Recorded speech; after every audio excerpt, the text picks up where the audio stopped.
கம்பளையின் பல பகுதிகள் தற்பொழுது வெள்ளத்தில் மூழ்கிக் கொண்டிருக்கின்றது. குறிப்பாக எமக்கு தெரியும் டித்வா புயலின் காரணமாக அதிக அளவிலே பாதிக்கப்பட்ட பகுதிதான் கம்பளை. தற்போது எமக்கு கிடைக்கின்ற தகவல்களின்படி கம்பளையின் பல பகுதிகள் தற்பொழுது வெள்ளத்திலே மூழ்கிக் கொண்டிருக்கின்றன. எமக்கு தெரியும் கொத்மல் நீர்த்தேக்கத்தினுடைய வான் கதவுகள் திறக்கப்பட உள்ளதாக அறிவிக்கப்பட்டிருக்கின்றது. மாலை 3 மணிக்கு வான் கதவுகள் திறக்கப்படும் என்று நீர்ப்பாசன திணைக்களம் அறிவித்திருந்தது. தற்பொழுது வான் கதவுகள் திறக்கப்பட்டுள்ளமையினால் படிப்படியாக பல பகுதிகள் நீரில் மூழ்கிக் கொண்டிருக்கின்றன. மக்கள் அந்த பகுதியிலிருந்து வெளியேறுவதாக அங்கிருக்கின்றவர்கள் தெரிவிக்கின்றார்கள். குறிப்பாக சில பகுதிகளிலே சாலியல உள்ளிட்ட பல பகுதிகளிலே வீடுகளுக்குள் நீர் வந்திருக்கின்றது. அதன் காரணமாக மக்கள் அங்கிருந்து பாதுகாப்பான இடங்களுக்கு சென்று கொண்டிருப்பதாகவும் பலர் பாதுகாப்பு இடங்களுக்கு சென்று விட்டதாகவும் அறிய கிடைக்கின்றது. அதே போன்று எமக்கு தெரியும் கம்பளையிலே கடந்த டித்வா புயலின் காரணமாக மக்கள் அதிகளவிலே பாதிக்கப்பட்டார்கள். மிக முக்கியமான விடயம் என்னவென்றால் அவ்வாறு பாதிக்கப்பட்ட பகுதிகள் தான் மீண்டும் பாதிக்கப்படுகின்றது. ஆகவே மக்கள் தற்பொழுது ஓரளவு அச்சமடைந்திருக்கின்றார்கள். மக்களை பாதுகாப்பு இடங்களுக்கு செல்லுமாறு தற்பொழுது அறிவுறுத்தப்பட்டிருக்கின்றது. ஆகவே கம்பளையில் நேற்று இரவு அதே போன்று இன்று பெய்த கம்பளை மற்றும் அதன் அண்மித்த பகுதிகளில் மத்திய மலைநாட்டிலே பெய்த கடும் மழையின் காரணமாக தற்பொழுது நீர்த்தேக்கங்களின் நீர்மட்டம் அதிகரித்திருக்கின்றது.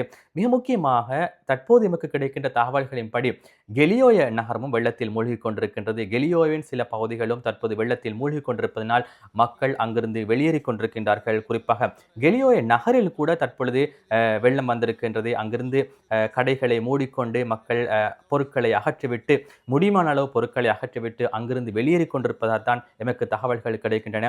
மிக முக்கியமாக கெலியோய நகரும் கெலியோய மற்றும் கெலியோயில் இருக்கின்ற பல பகுதிகள் கடந்த டித்வா புயலின் போது ஏற்பட்ட வெள்ளத்தினால் அதிக அளவிலே பாதிக்கப்பட்டிருந்தன. அதே பகுதிகள் தான் மீண்டும் பாதிக்கப்படுகின்றமைதான் மிகவும் கவலைக்குரிய விடயமாக இருக்கின்றது.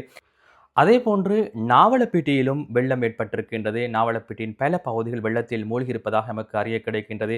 குறிப்பாக நாவலப்பிட்டி நகர் பகுதியிலே ஒரு சில பகுதிகள் தற்பொழுது வெள்ளத்திலே மூழ்கியிருக்கின்றன. தாழ்நில பகுதிகள் வெள்ளத்தில் மூழ்கியிருப்பதனால் மக்கள் அங்கிருந்து வெளியேறி கொண்டிருக்கின்றார்கள். அதே போன்று ஏனைய பகுதிகளிலும் மக்கள் பாதுகாப்பான இடங்களுக்கு சென்று கொண்டிருப்பதால்தான் அங்கிருக்கின்ற தகவல்கள் நமக்கு கிடைக்கின்றன. குறிப்பாக மத்திய மலைநாட்டிலே அதிக அளவிலான பகுதிகள் தற்பொழுது இந்த வெள்ளம் காரணமாக பாதிக்கப்பட்டிருக்கின்றது. நிலைமை படிப்படியாக ஓரளவு அதிகரித்து கொண்டு செல்வதாகத்தான் நமக்கு அறிய கிடைக்கின்றன. என்றால் நீர்த்தேக்கங்கள் நீர்மட்டம் அதிகரித்து தற்பொழுது வான் கதவுகள் திறக்கப்பட்டிருக்கின்ற சந்தர்ப்பத்தில் தான் இந்த நிலைமை உருவாகி இருக்கின்றது. மாலை வேளையாகும் பொழுது நிலைமை மேலும் அதிகரிக்க முடியும் என்றுதான் எதிர்கூறப்படுகின்றது.